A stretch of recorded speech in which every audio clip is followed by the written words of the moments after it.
all of us have been on vacation. You take a 2-week vacation, 3-week vacation. Do you come back to work and feel like you're at full strength after a week? No, you probably feel like being back on the beach or wherever you're at, sipping margaritas.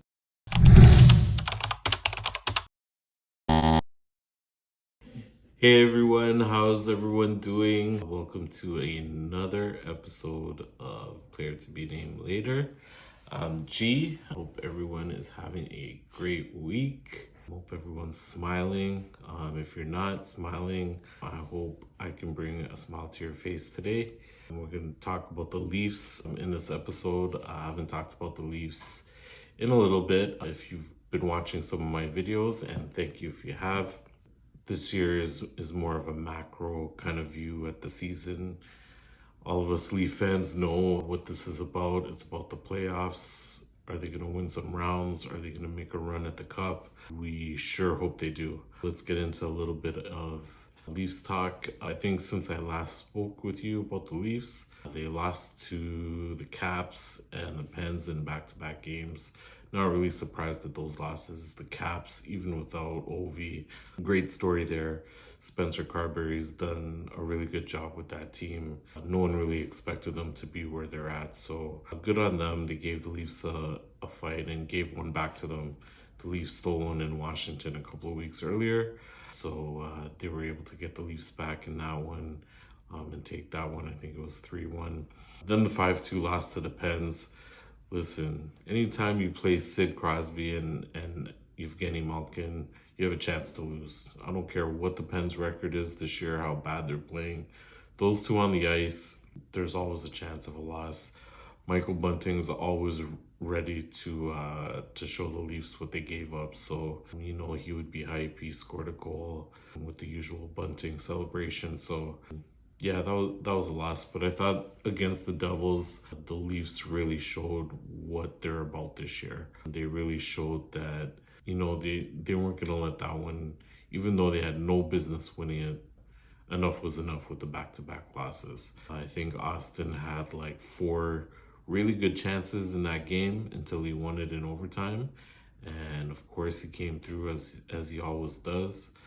I don't care about the misses, as long as he keeps taking his chances. But basically for the first 2 periods and pretty much the whole game, Sheldon Keefe was running circles around his former team, or at least his team was. The guys from Overdrive, Hayes put it perfectly. He said it was almost like a controlled scrimmage, all run by Sheldon Keefe in that game. And it was. They completely outplayed the Leafs. But the Leafs found a way to win, and I think that says a lot about where they're at this season. I'll talk a little bit about that later with another difference kind of between Craig Berube and Sheldon Keefe. But yeah, that was a huge win in overtime. Austin, top shelf winner after skating down the puck and going top shelf and putting that game to rest. And then pointing it out to Ty Domi after. I thought that was great. So, and then taking care of business against Anaheim. To me, the last few years, even though, you know, you always expect the Leafs to come out on top maybe in a game like that with the Ducks, I would think that might have been a game that they ended up losing. Even though they were pretty much up the entire game, they came out flying. 2 quick goals, Patches doing his thing on a line with JT. I thought they kind of handled themselves well, even down the stretch. The Ducks still had a chance at the end. A good play call by Rich Clune, drawing up that play for the Ducks, but unfortunately a turnover for them. The Leafs hold on to win it 3-2. And I think that's just it with the Leafs is, I don't think Berube's gonna let this team get complacent. That's kind of one thing with the Leafs, I think, in past years, and not to point the finger at Sheldon Keefe, is he had such a belief in his team that he almost let them get complacent and let them get too comfortable with their talent in terms of, okay, we know we're better than this team. Even if we get down, we could probably score 3-4 in the third period and pull it out, or 2 goals, whatever it is. But I don't think Berube really lets them off the hook that way this year. I think he really touches the nerve with them, and I don't know. I kind of see a different fire in Mitch's eyes this year. I know we say this every year, hoping it's going to be different in the playoffs, but Mitch seems to have a different fire going for him this season. He's having a great season. I know it's the big contract year. Everyone is just waiting for the playoffs because that's when it's going to come down to. But from what I've seen of him this year, I like what I see. Again, I think Berube is doing such a good job with this team picking his spots. Early in the season, it was Nylander. I think right now he's kind of focused on Mitch Marner and kind of where his focus is at for the entire season. And not surprisingly, he's just letting Austin be Austin. I'm going to talk about that soon as well. But I think Berube has his team going in the right direction. I like what I'm seeing. Like I said about Willie, that guy's just a menace this season, man. I'm sure when he steps on the ice, every team is like, damn, this guy's out here again. He just has that swag, that confidence. He's perfect for Toronto. I love how he does his post-game interviews. He's a Toronto guy. You could call Willie a Toronto man. So let's say that. I think with Mitch is as well. Austin a little bit more reserved, but he's probably more on the DL kind of Toronto man. But when it comes to Willie and Mitch and these guys, I think they know what the heartbeat of Toronto is, the fan base, what they're looking for. And this year, it just seems like they're different. Seems like they're a little bit more loose. I spoke about it in my last video that Elliot Friedman talked about the difference between Berube and Sheldon Keefe. And it seems like Sheldon Keefe just kept a really tense environment. We know Berube's tense, but he keeps it light and is genuinely a nice guy. Not to say that Sheldon Keefe isn't, but that relationship matters with your top guys and really from top to bottom in your lineup. I think where that's headed, it's looking good for the team. Also, Jake McCabe back in the lineup. He's so important to that top four defense. I think sliding him back in with Tanev, bumping Morgan down to the second pairing with OEL. I think that's a good look. It serves everyone better. And I like how Connor Timmins is playing. I'm a huge Simone Benoit fan as well. If you ask me, I think those are the 6 best defensemen personally, but they've been looking good defensively. I think they have a lot more confidence this year moving the puck out of their own end. Don't take as many risks. I was just comparing to last season. Last season, they just iced the puck so much, and it seemed like it was because of bad breakout passes, risking, a long feed, a long breakout pass, and missing the whole target basically and icing the puck.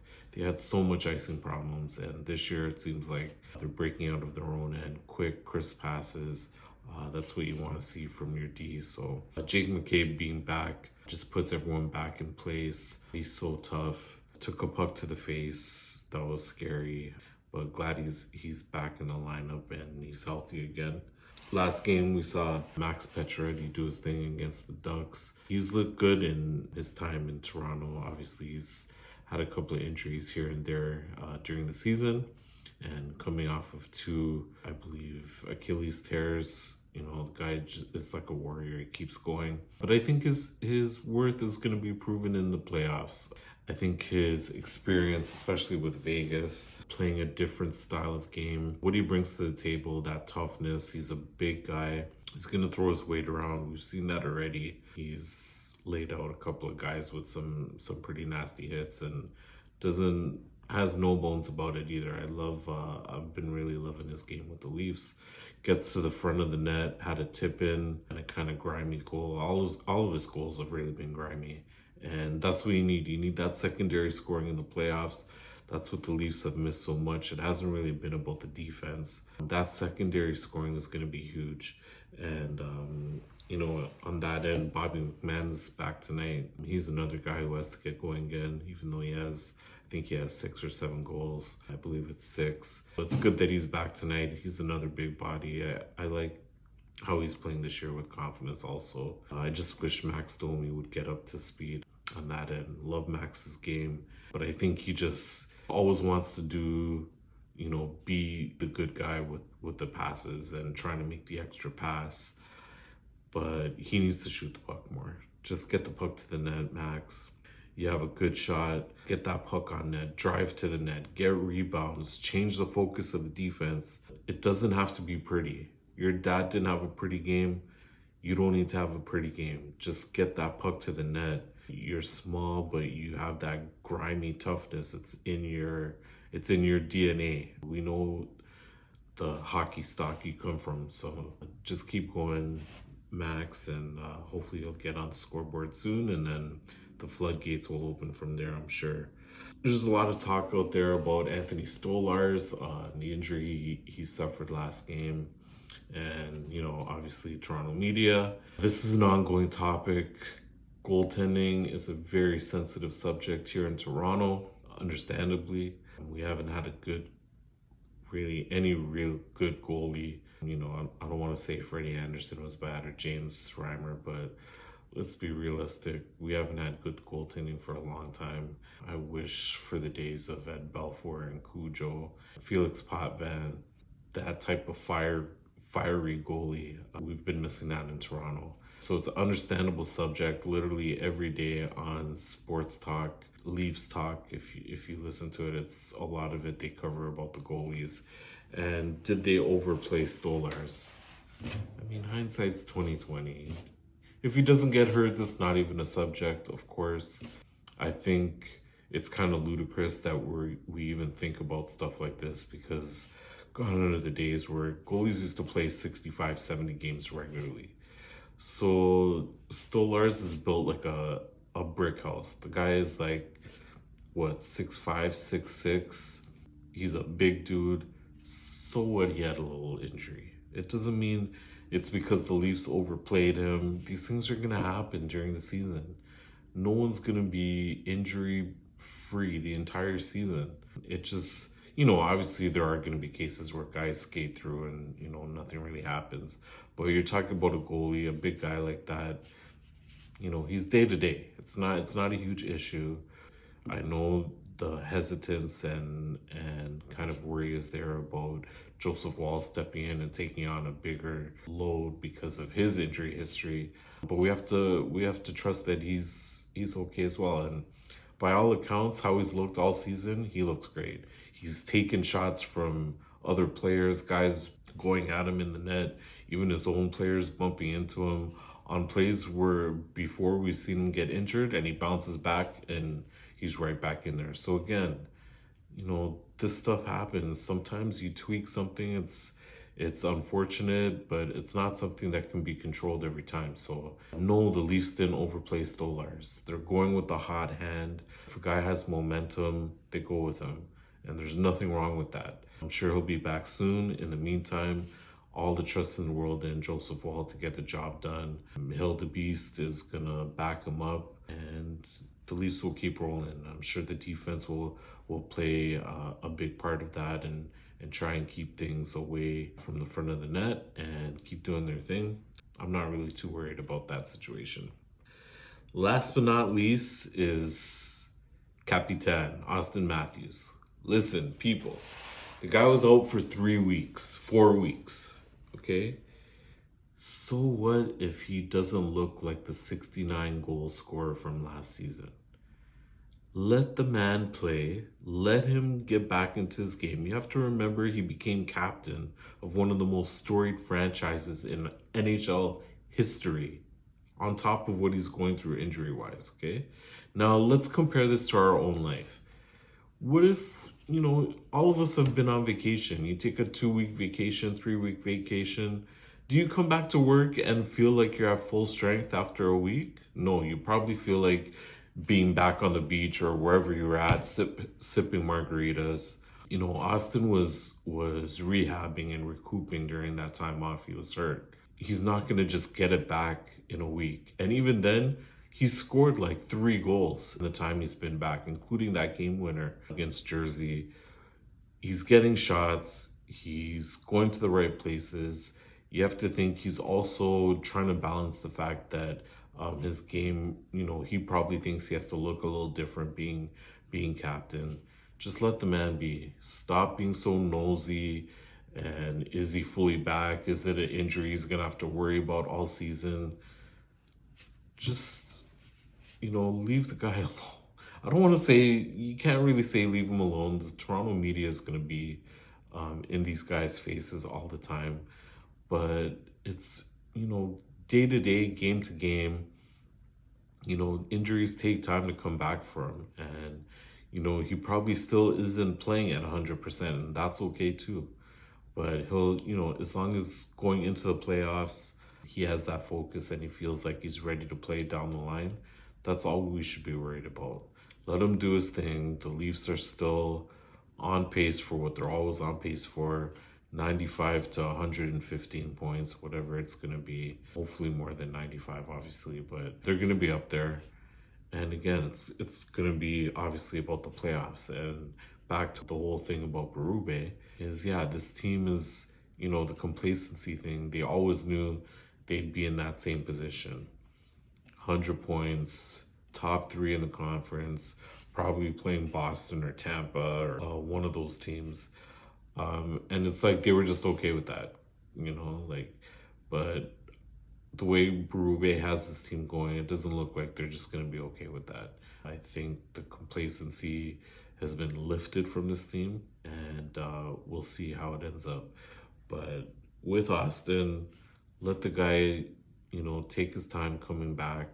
He's already producing.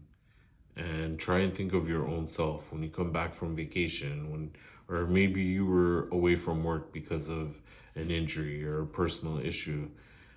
Especially people who leave work for personal issues, you can't just jump right back into work and you're producing at 100%. It takes time. So let Austin do his thing, and I'm sure the Leafs will be all right. So that's it for the Leafs Talk today. Like I said, thanks to everyone who's been watching. Look out for my YouTube channel, as well as on TikTok. Subscribe, like, comment, tell people, forward my videos. Thanks again for watching.